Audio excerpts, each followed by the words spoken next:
नमस्कार, India news में आपका स्वागत है। मैं हूं आपके साथ वेदुला मैत्री त्रिपाठी। दिल्ली में श्री श्री रविशंकर के मेगा शो पर सस्पेंस बरकरार है।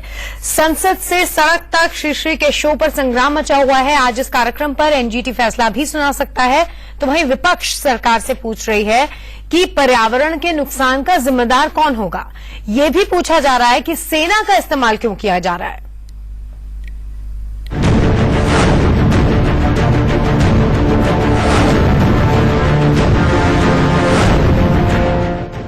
दिल्ली में होने वाले श्री श्री रविशंकर के जिस विश्व सांस्कृतिक महोत्सव में दुनिया भर से लोग आने वाले हैं, उसमें पीएम मोदी जाएंगे या नहीं, इसे लेकर सस्पेंस है। इस आयोजन को लेकर बढ़ते विवाद के बीच राष्ट्रपति प्रणब मुखर्जी के बाद अब कहा जा रहा है कि पीएम नरेंद्र मोदी का भी वहां जाना तय नहीं है। इस बीच नेशनल ग्रीन ट्रिब्यूनल यानी एनजीटी ने इस मामले की सुनवाई की। एनजीटी ने इस मामले में डीडीए को कड़ी फटकार लगाई, साथ ही कई सरकारी विभागों पर भी सवाल उठाए। मामले की सुनवाई के दौरान एनजीटी ने डीडीए को कड़ी फटकार लगाई और पूछा कि जब परमिशन दिया गया उसके बाद क्या कोई डीडीए का अधिकारी मौके पर गया। उसके बाद एनजीटी ने यह भी सवाल उठाया कि अगर वहां पे पुल का निर्माण हुआ तो जाहिर तौर पर पुल के निर्माण के लिए कंस्ट्रक्शन की चीजें यूज हुई होंगी, गिट्टी का यूज हुआ होगा, तो क्या ऐसे में पुल का निर्माण जो था वो सही है या नहीं। इसके बाद सभी जो अथॉरिटी इस समय एनजीटी के सामने है, वो डीडीए, पर्यावरण मंत्रालय, दिल्ली सरकार, सभी को फटकार लगाई और कहा कि आप लोगों ने कभी सोचा कि इतना बड़ा इवेंट यमुना के किनारे होने जा रहा है, तो ऐसे में पर्यावरण पे क्या असर पड़ेगा।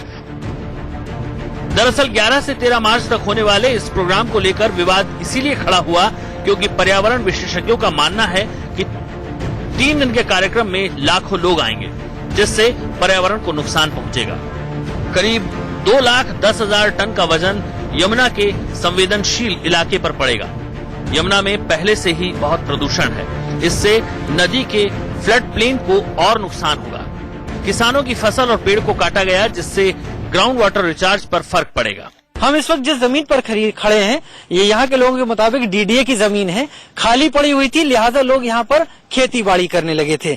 यहाँ पर लोगों को हटाना किसी तरीके से गलत नहीं कहा जा सकता क्योंकि जमीन ही डीडीए की है, लेकिन फसल की बर्बादी जरूर यहाँ पर दिखाई पड़ती है। जैसे कि आपको यहाँ पर दिख रहा है, ये गोभी का यहाँ पर एक गांठ लगी हुई है, गोभी की अभी बढ़ रही है, अच्छी गोभी लग रही है और इस तरीके से आगे भी इस तरह की गोभी लगी हुई है, लेकिन पूरे बाकी जगह में कहीं भी गोभी नहीं दिखाई पड़ रही। लिहाजा एक चीज तो साफ होती है कि यहाँ पर गोभी की फसल लगी हुई थी और उसे यहाँ पर हटा दिया गया। सर, हमारी पार्किंग बनाई है ना उन्होंने, हमारे खेत में बनाई है पार्किंग, तो उसका कोई नोटिस नहीं था। हमारी फसल उजाड़ दी गई है और पार्किंग बना दी गई है। मैं तो इतना कहूँगा, हमने कहा दिल से, दिल्ली वालों से थोड़ी सी जगह दो, मैं वहाँ झाड़ू लगाऊंगा, जादू दिखाऊंगा और जन्नत लेके आऊंगा। लोगों ने कहा ये बड़ा जुल्म है, आपको जुल्माने लगेंगे।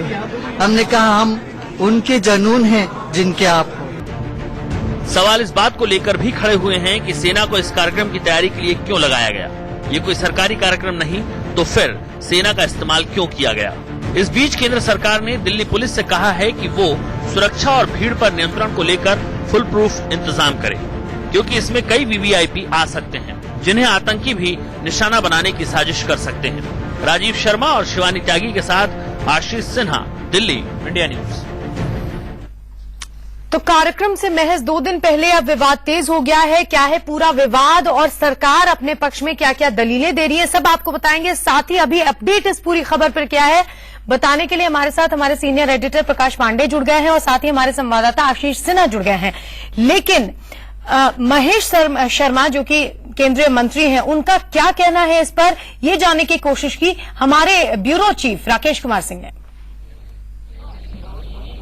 वर्ल्ड कल्चर फेस्टिवल पर बातचीत करने के लिए हमारे साथ केंद्रीय पर्यटन मंत्री महेश शर्मा साहब हैं। महेश शर्मा साहब, जिस तरह से पर्यावरण को लेकर सवाल खड़े हो रहे हैं, आखिरकार इसके को लेकर आपको कब इसकी जानकारी दी गई थी और जिस तरह से पर्यावरण को लेकर सवाल खड़ा हो रहे हैं, क्या? देखिए, मेरा विषय जिन 3 विषयों से है, कल्चर, पर्यटन और नागरिक उड्डयन के विषयों से। मैं समझता हूं इसके मकसद और उस उद्देश्य और ध्येय, जिस पर्पज से ये फंक्शन किया जा रहा है, सेलिब्रेशन किया जा रहा है, इससे भारत की घनी संस्कृति को हमें विश्व के कोने कोने में शोकेस करने का अच्छा अवसर मिलेगा। पर्यटन की दृष्टि से भी इसमें बढ़ावा होने की पूरी उम्मीद है। लेकिन मैं समझता हूं पर्यावरण की दृष्टि से जिन भी लोगों ने चिंता जाहिर की है, मैं उनकी चिंता के साथ हूं। हमें अपने पर्यावरण को संरक्षित करने के लिए सभी प्रयास किए जाने चाहिए और इसमें कानून और सभी लॉ बाइंडिंग एजेंसियां अपना रोल अदा करें, लेकिन जहां तक इसके उद्देश्य और मकसद है, मैं उसके साथ हूं। अच्छा, एनजीटी ने भी जिस तरह से पर्यावरण को लेकर जो सवाल खड़ा किया है, क्या कहेंगे आप? देखिए, एनजीटी का विषय है पर्यावरण को ध्यान में रखना और मैं समझता हूं उसमें सारे प्रयास किए जाने चाहिए जिससे वहां का पर्यावरण को किसी तरह का भी नुकसान ना पहुंचे। अच्छा, सेना का जिस तरह से, क्योंकि यह सरकारी कार्यक्रम नहीं है और सेना का जिस तरह से इस्तेमाल किया जा रहा है, इसको लेकर भी कई सवाल खड़े हैं। देखिए, भारत की सेना है, भारत के अंदर कोई भी आयोजन होता है, किसी भी तरह के कुंभ मेले का आयोजन होता है, कोई आपदा होती है, कोई और त्रासदी होती है, कोई और आयोजन होते हैं जहां हमें बहुत जल्दी के अंदर कुछ जरूरतें होती हैं, सेना हमारी उस विषय के लिए बिल्कुल सुदृढ़ है और सक्षम भी है, तो हम सेना का उपयोग विभिन्न कामों के लिए इस्तेमाल करते हैं। मैं जी, आखिरी प्रश्न, राष्ट्रपति नहीं जा रहे हैं और जिस तरह से प्रधानमंत्री को लेकर भी कई तरह की बातें सामने आ रही, क्या कहेंगे? देखिए, राष्ट्रपति जी के बहुत सारे एंगेजमेंट्स हो सकते हैं, उनकी और दिक्कतें भी हो सकती हैं, सुरक्षा के कारण भी हो सकते हैं, तो मैं समझता हूं उसको इस दृष्टि से नहीं जोड़ना चाहिए कि राष्ट्रपति जी नहीं जा रहे हैं या नहीं जाना चाहते हैं। उन्होंने कहा अपरिहार्य कारणों से मैं नहीं जा पा रहा हूं, हमें उसे उसी भाषा के अंदर स्वीकार करना चाहिए। अब जाएंगे? मैं जरूर जाना चाहूंगा। तो ये थे महेश शर्मा, जिनका साफ तौर पे कहना है कि ये महत्वपूर्ण कार्यक्रम है। कैमरामैन गंगा के साथ राकेश कुमार सिंह, इंडिया न्यूज, दिल्ली। प्रकाश जी हमारे साथ जुड़े हुए हैं। प्रकाश जी, सबसे पहले तो ये जानना चाहेंगे, राज्यसभा में इस मुद्दे को लेकर विपक्ष ने क्या क्या हमले किए सरकार पे, क्या क्या सवाल पूछे गए? मैत्री, जैसे ही सुबह जो है राज्यसभा में 0 आवर शुरू हुआ, उसी वक्त जो है जेडीयू और कांग्रेस एकजुट होकर उन लोगों ने सीधे तौर पे सरकार पर हमला किया कि किस तरह से इतना बड़ा आयोजन जो विश्व सांस्कृतिक महोत्सव हो रहा है, इसमें ना पर्यावरण का ध्यान रखा गया और तो और सेना का इस्तेमाल किया गया, तो सरकार के पास इसका क्या जवाब है?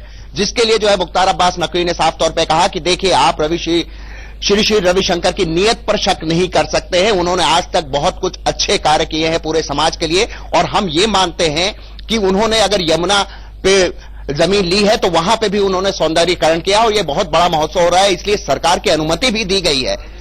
जहां पर साफ तौर पे विपक्ष ने फिर मुद्दा उठाया कि मामला जब एनजीटी में है तो आप कैसे कह रहे हैं कि अनुमति दी गई है? शरद यादव ने यह मुद्दा उठाया था, साथ में गुलाम नबी आजाद थे और अन्य नेता विपक्ष के मौजूद थे।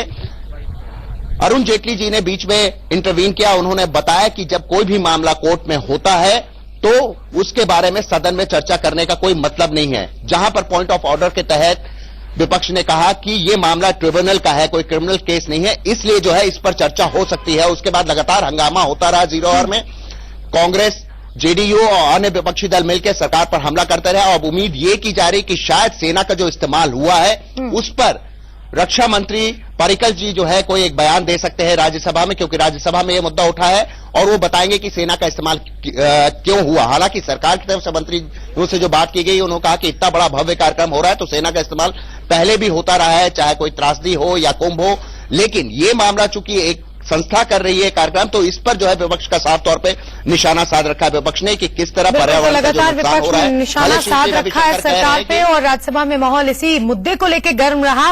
अब आपको ग्राउंड जीरो से इंडिया न्यूज संवाददाता राजीव शर्मा की रिपोर्ट दिखाते हैं। इंजीनियरिंग कोर के ये जवान इस वक्त जमुना के ऊपर पेंटून पुल बनाने के काम में लगे हुए हैं। सेना की ये पूरी यूनिट और इसके तमाम जवान यहाँ पर इस वक्त इस तरह के पेंटून पुल बना रहे हैं। कुल 5 पेंटून पुल अब तक बन चुके हैं और इस तरफ के हिस्से में ये जो 2 पेंटून पुल आपको दिखाई दे रहे होंगे, एक ये सामने जो बन रहा था और एक सामने, ये दोनों इंजीनियरिंग कोर की तरफ से बनाए गए हैं। एक बहुत पुराना नारा है आर्मी का कि don't ask why, we are here to do or die. हमसे ना पूछिए कि हम यहाँ किस लिए हैं, हम केवल काम करने के लिए हैं। वो काम देश की सरहद पर हो या जरूरत पड़ने पर बुलाया गया हो तब वो काम किया जा रहा हो।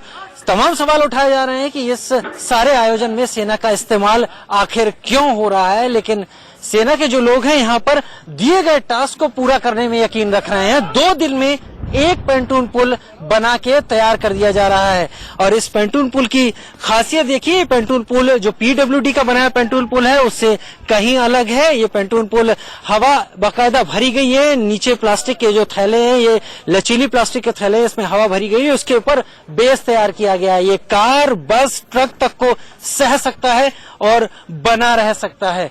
यहाँ पर इंजीनियरिंग कोर के सारे जवान हैं। जमुना के ठीक इस तरफ इस तरफ से आपको डीएनडी फ्लाईवे दिख रहा होगा जो बगल में से नोएडा और दिल्ली को जोड़ने वाला पुल है, और उसके ठीक बगल में इस तरह के पैंटून पुल इस वक्त बन रहे हैं। उम्मीद है जितने पैंटून पुल की यहाँ पर डिमांड की गई है वो आज शाम तक सेना की कोर के लोग यहाँ पर बनाकर पूरे कर देंगे।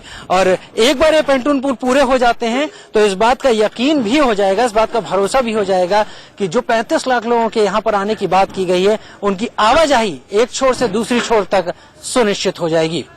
कैमरा पर्सन नौशाद के साथ राजीव शर्मा, इंडिया न्यूज।